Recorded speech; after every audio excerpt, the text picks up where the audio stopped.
এই বছরের সবুজ উৎসবে এত জিনিস আসবে না দেখলে একেবারে বিশ্বাসই করতে পারতাম না। তাহলে প্রথম থেকে বলা শুরু করাই যাক।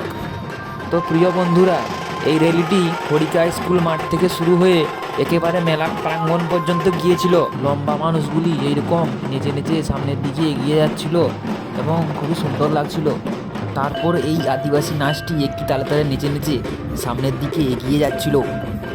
রাক্ষসটি এমনভাবে হেঁটে হেঁটে আসে, প্রথমে তো একেবারে ভয়ই লেগে যায়। পুতুলের বাঘগুলি বিভিন্ন অঙ্গভঙ্গি করে মানুষের সঙ্গে মজা করছিল ও খুব সুন্দরভাবে হেঁটে হেঁটে সামনের দিকে যায়। সত্যিকারের বন্ধুরা, ধ্বংসাগুলিকে এরা এত জোরে জোরে তালে তালে বাজাচ্ছিল যে বক্সগুলিও হার মেনে যাবে।